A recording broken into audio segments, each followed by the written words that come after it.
nord d'Israël et au Oui, sud, nord d'Israël, le oui. Liban. Oui. Et il y a encore eu une frappe cette nuit, avec 11 personnes, dont 6 enfants qui ont été tués Oui. par des frappes. Alors c'était, il y a une frappe israélienne, il y a eu des frappes hier très intenses. Est-ce que vous êtes avec nous, Arthur Saladin? Merci beaucoup. Vous êtes au Liban. Donnez-nous la mesure de ce qui s'est passé, parce que depuis le début de ce conflit, on entend parler effectivement d'escarmouches, d'accrochages dans cette partie du nord Israël, sud Liban. Hier, on a parlé d'une escalade inquiétante. Est-ce que ça a été le cas?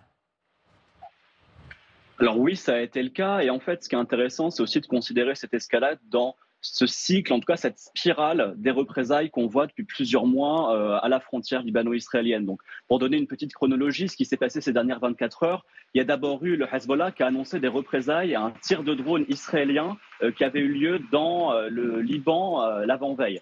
Donc, il y a d'abord eu des tirs de roquettes israéliens, libanais, du Hezbollah dans le nord israélien, et donc ensuite une campagne israélienne de frappe aérienne dans des villages du Liban qui étaient assez éloignés de la frontière finalement. C'était la première fois que ces villages étaient touchés. Ils sont parfois à 20 km de la frontière. Donc on a vu ces tirs qui étaient très en profondeur et qui ont touché des zones qui étaient aussi des zones résidentielles peuplées. L'armée israélienne a annoncé avoir visé des infrastructures du Hezbollah, mais comme vous le rappelez, le bilan aujourd'hui, qui est encore provisoire, est de 12 morts, dont 10 civils. Donc il y a 2 aussi combattants du Hezbollah qui ont été touchés dans ces frappes. Ce qui fait énormément craindre les négociateurs internationaux et les diplomates qu'on peut rencontrer ces dernières semaines au Liban, c'est évidemment que cette escalade ne prenne pas fin et que en fait, la situation au Liban ne continue de représailles en représailles à escalader. On sait que les négociations patinent en interne et que l'armée israélienne, en tout cas l'autorité, le cabinet de guerre israélien a menacé d'une action terrestre dans quelques semaines si les négociations n'avancent pas. Pour l'instant, ce n'est qu'une menace, mais c'est ce qui inquiète aujourd'hui les Libanais au sud du Liban. Merci beaucoup, Arthur Saradin, en direct de Beyrouth pour LCI. Oui, là, pour le coup, on n'est pas dans la gesticulation. Il s'est passé quelque chose hier dans cette région qui, on parle beaucoup d'escalade, mais qui donne une forme de réalité à ce risque. Depuis un certain nombre de semaines, à l'intérieur du cabinet israélien, il y a une insistance, notamment de la part du ministre de la Défense, pour frapper le Hezbollah. Et il y a une pression qui monte. Alors, ce sont les Américains qui essaient de freiner les Israéliens pour éviter une extension du conflit, pour éviter une escalade. Mais il y a quand même bel et bien à l'intérieur de l'armée israélienne des plans extrêmement élaborés pour frapper et riposter. Là, il y a eu une militaire israélienne qui a été tuée, en l'occurrence. Donc, c'est un tir de riposte qui a fait une douzaine de morts à l'intérieur d'un fief du Hezbollah. Mais on sent bien qu'il y a la volonté d'en découdre. Ça, c'est clair et net, de la part d'Israël.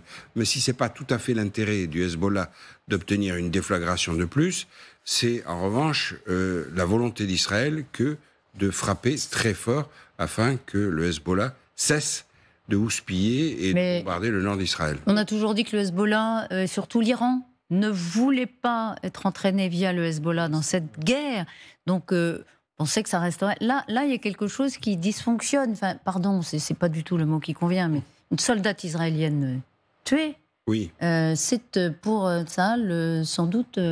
Voilà, un pas supplémentaire dans l'engagement du conflit. Si le Hezbollah avait voulu la guerre avec Israël, il l'aurait depuis le début. C'est-à-dire, tout le monde, c'était la grande crainte après le 7 octobre, c'est que le Hezbollah également s'en mêle et rajoute à ce qu'avait fait, à l'horreur qu'avait commis le Hamas. Donc, ça ne s'est pas produit. Sans doute aussi parce que le contexte libanais, qui est dans un état, le Liban est dans un état absolument catastrophique, à la fois au niveau politique, au niveau économique. Et donc le Hezbollah ne peut difficilement se permettre une nouvelle guerre avec Israël. Il y a un autre élément qu'il faut prendre en compte, c'est que Benyamin Netanyahou... Jusqu'à ce qu'Israël aille plus loin. Jusqu'à ce que, évidemment. Non, mais il y a un moment où il aura envie de réagir. Parce qu'il faut savoir aussi que Benyamin Netanyahou a aussi tout intérêt à ce que la guerre se poursuive, car c'est sa seule façon de rester au pouvoir. Il sait qu'à l'instant où la guerre s'arrête, où les combats s'arrêtent, que ce soit à Gaza ou avec le Liban, une commission d'enquête sera créée et qu'il risque très très très cher. Donc il y a à la fois des raisons concrètes, en effet, une roquette est tombée sur Israël et a tué une soldate, donc c'est normal qu'Israël réagisse, mais aussi il y a tout un contexte politique qu'il faut bien avoir en tête, c'est que Israël n'a pas intérêt à calmer le jeu aussi sur ce front-là. On a des vats en guerre. Il y a une proposition française qui est faite parce que le problème, l'affrontement israélo-Hezbollah. Et le Hezbollah, effectivement, pour l'instant, reste dans un cadre traditionnel de cet affrontement. C'est le respect des accords de 2006, dont la France est responsable. Rappelez-vous la guerre de 2006 avec l'intervention israélienne au Liban. Et les accords de 2006 prévoient que le Hezbollah se retire sur une ligne qui est à 10 km de la frontière israélienne.